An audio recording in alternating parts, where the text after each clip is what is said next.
Boa tarde, tudo bem? Bem-vindo ao nosso estudo bíblico virtual desta semana. Hoje estamos nos aproximando aqui do final do livro de Ruth. Quero convidar você a pegar sua Bíblia e vamos também orar.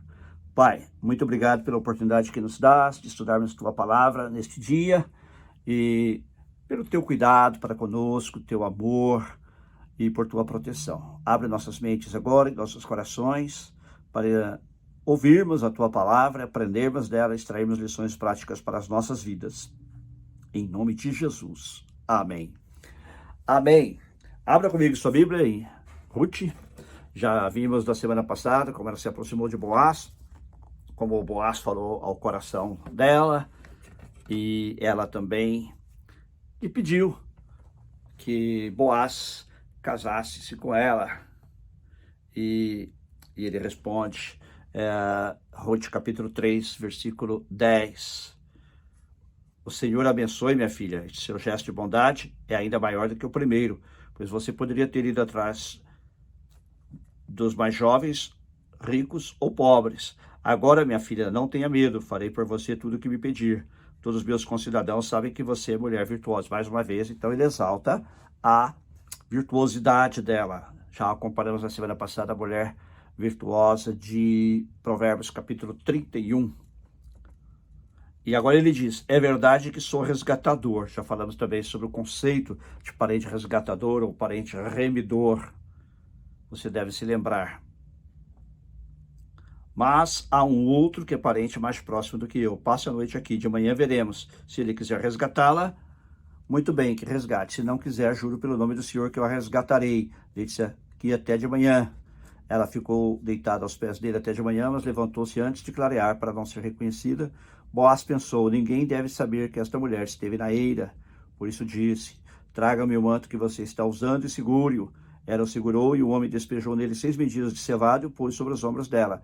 Depois ele voltou para a cidade. Ou seja, Ruth passou a noite ali, não houve nada sexual entre eles. O texto não deixa nenhum inuendo, nenhuma conotação sexual. E depois ela se levanta de manhã, ele pede que ela segure o manto e ali ele coloca 6 medidas de cevada. E ela volta à cidade. Quando Ruth voltou à sua sogra, essa lhe perguntou, como foi, minha filha? Ruth lhe contou tudo que Boaz lhe tinha feito e acrescentou, ele me deu estas 6 medidas de cevada, dizendo, não volte para a sua sogra de mãos vazias.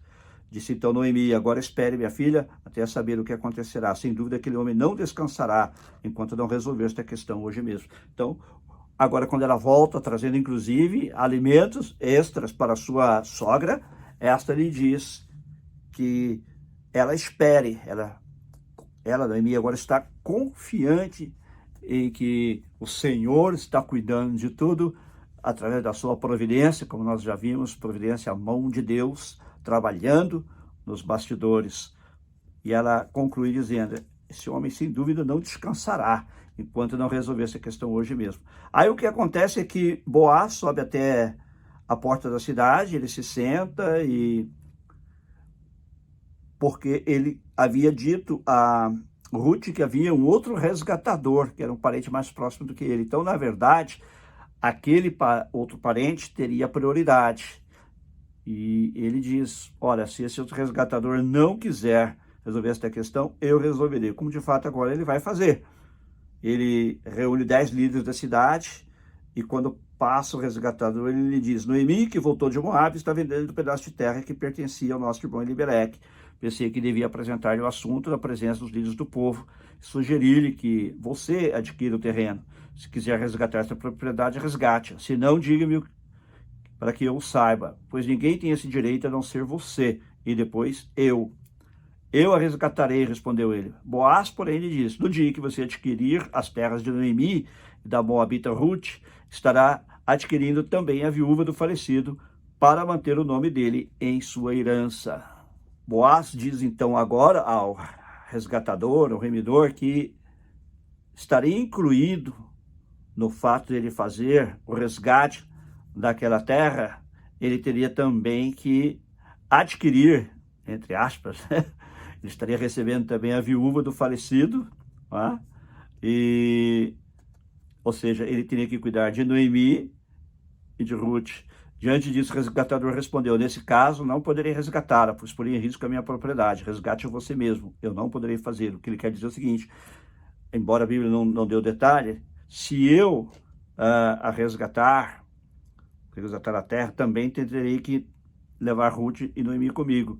Aí isso vai colocar minha propriedade em risco, porque o filho que ele geraria de Ruth seria filho de seu falecido marido, mas também possivelmente seria herdeiro das suas terras, porque seria seu filho também, e isso ele não quis fazer.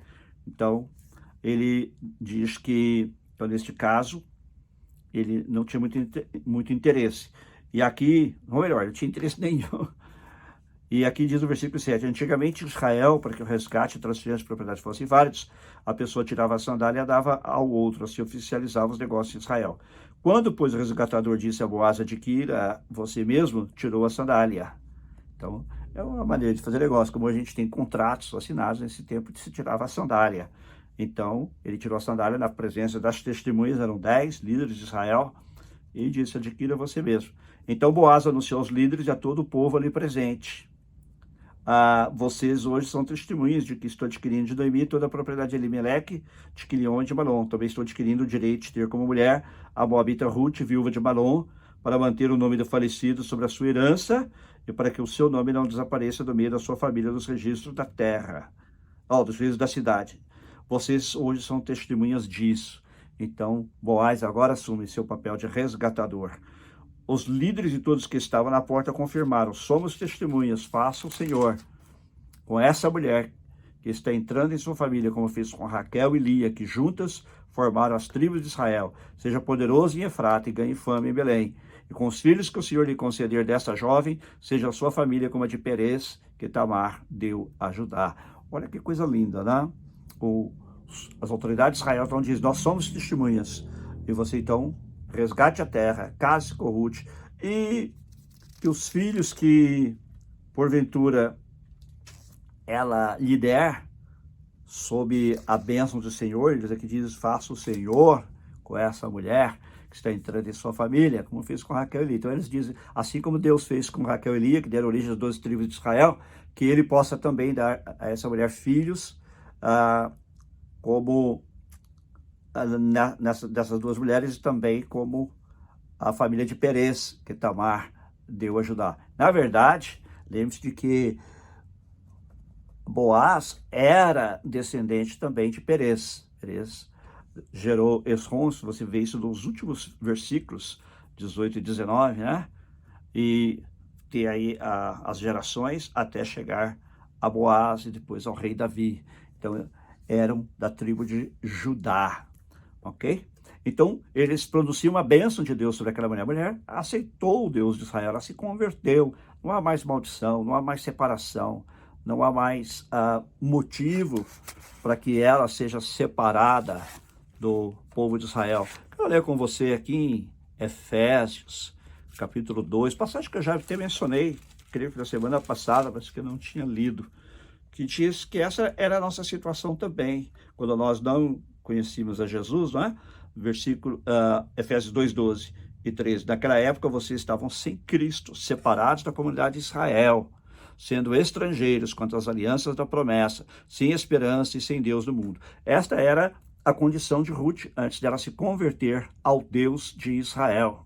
E agora o versículo 13 diz, mas agora em Cristo, vocês que antes estavam longe, foram aproximados mediante o sangue de Cristo. Nós também éramos estrangeiros, nós também não fazíamos parte do povo da promessa, do povo da aliança. Vocês eram separados, vocês estavam sem Cristo, separados da comunidade de Israel, essa é a nossa condição. Sendo estrangeiros contra as alianças da promessa, sem esperança e sem Deus do mundo. Igualzinho a Ruth. Mas assim como era que se converteu ao Deus de Israel, nós, ao aceitarmos a Cristo, diz aqui, mas agora em Cristo Jesus, vocês que antes estavam longe, foram aproximados mediante o sangue de Cristo. Quem sabe você que está me ouvindo neste dia está longe de Deus, está longe da comunidade de Israel, está longe do povo de Deus, está longe das alianças e das promessas concernentes à aliança. Olha, é tempo de você mudar, é tempo de você sair deste estado e passar para o estado de pertencente ao povo de Deus. Quem é o povo de Deus? É a igreja de Jesus Cristo. Não é uma igreja física, assim, no sentido de um local. Também não é uma denominação, como a igreja batista, presbiteriana, mas é o corpo de Cristo. Todos aqueles em todo o mundo que confessam Jesus Cristo como seu Senhor e Salvador. Faça você também parte deste povo. Receba Jesus Cristo hoje como seu Senhor e Salvador, se você ainda não o fez. Orarei por você no final. Mas voltando aqui a Ruth, então, eles pronunciam a bênção sobre ela, porque agora ela faz parte do povo de Deus. Quem faz parte do povo de Deus é abençoado. Amém? E aí, mais tarde, o que acontece? Boaz casou-se com Ruth e ela se tornou sua mulher. Boaz a possuiu e o Senhor concedeu que ela engravidasse dele e desse à luz um filho. As mulheres disseram a Noemi, aquelas mesmas mulheres que haviam reconhecido quando ela voltou de Moabe, Louvado seja o Senhor, que hoje não a deixou ser resgatador, que o seu nome seja celebrado em Israel. O menino lhe dará nova vida e a sustentará na velhice, pois é filho da sua nora, que a ama e que lhe é melhor do que 7 filhos. Olha que coisa linda, né? As mulheres também agora pronunciam uma bênção sobre a vida dela. Olha, Jesus nos ensinou a abençoar as pessoas. Você tem abençoado as pessoas com suas palavras, com seus atos, mas aqui nós estamos falando mais especificamente de bênçãos verbais. Você abençoa as pessoas? Eu me lembro quando eu era criança, a gente tinha costume de pedir a bênção aos nossos pais, não é? Lá na minha casa era, abençoe pai, abençoe papai, abençoe mamãe. E eles, Deus te abençoe, então abençoe, abençoe. Em algumas casas é bênção pai, bênção mãe. Não importa como você o pronuncie, não é verdade? Importante é reconhecer o lugar da bênção. Mas você também tem autoridade para abençoar. Você tem autoridade para abençoar seus filhos, mas você também tem autoridade para abençoar pessoas ao seu redor, não é? Jesus diz para nós abençoarmos e não amaldiçoarmos. Eu vejo tanta gente falando mal, falando pelas costas, não é? Denegrindo a imagem. Não, abençoe. Se você não pode falar bem de uma pessoa, também não fale mal, mas abençoe aquela pessoa a si mesmo. Jesus falou até para nós orarmos pelos nossos inimigos. Vamos colocar isso em prática. Noemi era uma mulher que estava amargurada, lembra? Ela pediu para trocar o nome dela por Mara, porque ela era amarga. Mas agora veja a chuva de bênçãos que Deus derrama sobre a vida dela. E essas mulheres da missão, você rejeitou, você disse que você era mulher amargurada, rejeitou até o seu próprio nome, não? Que significa agradável, prazerosa, ou que dá prazer. Agora, não. Elas aproveitam esta oportunidade para abençoar aquela mulher. Abençoe alguém hoje. Abençoe alguém com suas atitudes, abençoe alguém com suas ações, mas abençoe alguém também com suas palavras. Diga para a pessoa, Deus te abençoe. Hoje eu estava aqui fazendo o trabalho de homeless, hoje de manhã, antes de vir aqui para o escritório, e o trabalho que a gente faz com os homeless, pessoas que moram nas ruas, os homeless quer dizer sem teto, melhor tradução em português, ao pé da letra seria sem casa. Mas estávamos lá e era num hotel que abrigou vários desses homeless, por um projeto da cidade, e eu vi quando o moço parecia estar trajado como enfermeiro, disse para um outro rapaz que estava passando, My brother, God bless you. Meu irmão, Deus te abençoe. Olha que coisa linda, você desejar alguém, olha, te desejo um dia abençoado, que Deus te abençoe no seu trabalho hoje. Uma palavra que você diz pode mudar o dia de uma pessoa. Uma palavra de bênção, uma palavra de pronunciação, pronunciação, não sei se está certo essa palavra, né? Da bênção de Deus sobre a vida dessa pessoa. Querido, Deus te abençoe e te guarde o seu trabalho. Fala isso para o motorista do Uber, ou se você é motorista do Uber, diga isso para o seu passageiro. Tenho certeza que essa pessoa será abençoada. E agora elas até dizem, olha, esse menino será seu resgatador, lhe dará nova vida, sentará na velhice, pois é filho da sua nora, que a ama. Gente, talvez o relacionamento mais difícil dos nossos dias é de sogra e nora, mas aqui nós temos uma nora que ama a sua sogra. Você que é casada, ame sua sogra. Eu tenho muita dificuldade com ela, comece a orar por ela, e Deus vai mudar as coisas. E ela é melhor a você do que 7 filhos. Noemi pôs o menino no colo e passou a cuidar dele, que provavelmente indica, inclusive, que ela adotou como se fosse seu próprio filho. Ele não deixou de ser filho de Ruth e de Boaz, mas ela o recebeu como se fosse o próprio filho. As mulheres da vizinhança celebraram o seu nome e disseram, Noemi tem um filho, e lhe deram o nome de Obed. Este foi o pai de Jessé, pai de Davi. Uma história que começa triste, que começa com adversidade e termina bem. Isto é o que Deus faz nas nossas vidas. Muitos de nós vivíamos uma vida triste, vazia, sem sentido, mas quando Jesus entrou nas nossas vidas, Ele nos deu nova razão de ser, nova razão de existir. Em Jesus, mesmo que você esteja passando adversidades, você pode ter vitória. Você pode ter a bênção de Deus. Creia nisso, confie nele, ore a Ele, busque a Deus. E meu desejo é que Ele te abençoe ricamente. Minha oração é para que Ele te abençoe muito, como Ele abençoou estas duas mulheres, Noemi, a sogra, e Ruth, a nora. E só para terminar, veja que lindo aqui, os últimos versículos de Ruth, capítulo 4, 18 a 22. Esta é a história dos antepassados de Davi, desde Perez. Davi, o rei mais importante de Israel, até hoje celebrado em Israel. Esta é a história dos antepassados de Davi, desde Perez. Perez gerou Esrom, Esrom gerou Rão, Rão gerou Aminadab, Aminadab gerou Naasson, Naasson gerou Salmão. Salmão gerou Boaz, Boaz gerou Obed, Obed gerou Jessé, e Jessé gerou Davi. E nós podemos acrescentar aqui no final, e Davi teve esse filho, que gerou esse filho, que gerou aquele filho, que gerou Maria, que gerou Jesus, o Cristo, o Messias, o nosso Salvador. Jesus faz parte desta linhagem também. Davi, o maior rei de Israel, foi antepassado de Jesus. Por isso Jesus também se intitula Filho de Davi. E ele é chamado Filho de Davi por ser descendente de Davi e, portanto, descendente de Ruth. Meu querido e minha querida, se você está em Cristo, você já está abençoado, mas Ele tem muito mais para você ainda. Às vezes as pessoas praguejam contra você, lançam maldições. Não tem problema. Se você estiver firme no Senhor, nenhuma maldição te acontecerá, nenhuma maldição te alcançará. Se você foi amaldiçoado antes de receber a Cristo como seu Senhor e Salvador, se você não o fez ainda, aceite hoje, você será liberto de toda maldição. E se você foi amaldiçoado e já está em Cristo, lembre-se que em Cristo toda a maldição foi quebrada na cruz. Não há mais maldição. Há lutas, há adversidades, há os ataques do diabo, mas o Senhor nos sustenta e Ele é a garantia da nossa vitória, porque Jesus é o nosso parente remidor. Jesus é o nosso parente resgatador, que nos amou, se colocou no nosso lugar e nos resgatou na cruz do Calvário. Deus te abençoe. Vamos orar? Pai, muito obrigado pela Tua palavra, pelas lições extraordinárias que aprendemos neste livro de Ruth. E te pedimos, ó Deus, que o Senhor nos abençoe e abençoe cada um destes que nos ouvem neste dia, nos assistem.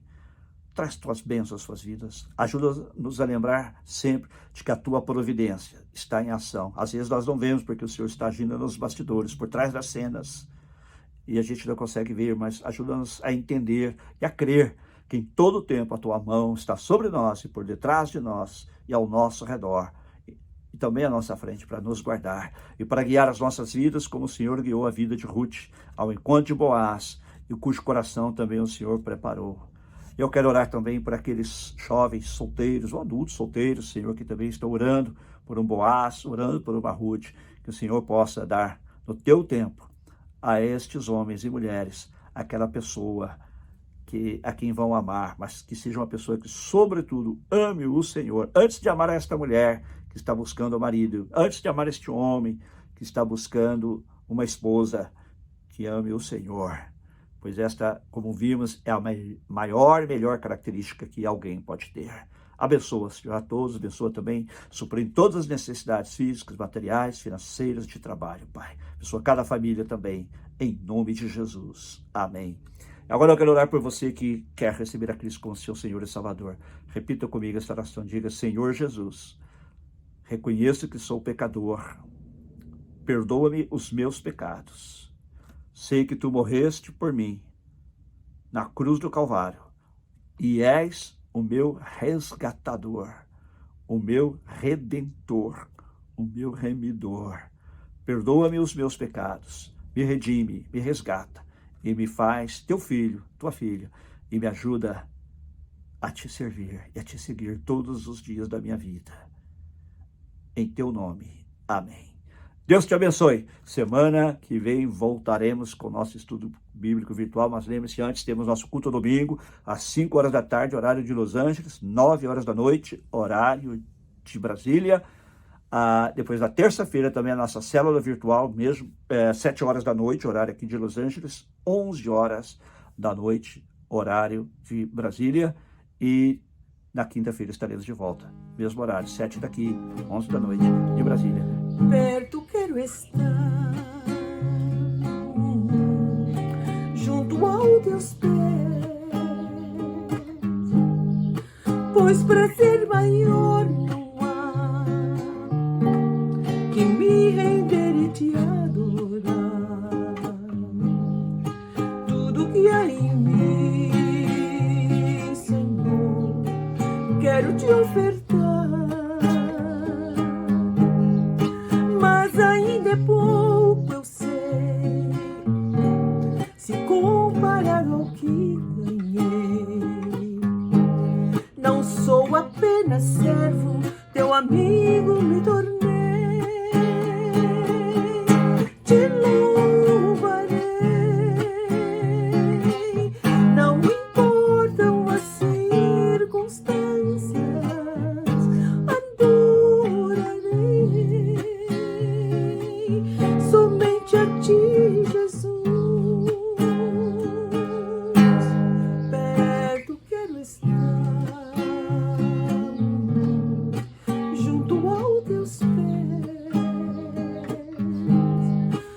pois prazer maior não há que me render e te adorar. Tudo que há em mim quero te ofertar, mas ainda é pouco, eu sei, se comparado ao que ganhei. Não sou apenas servo, teu amigo me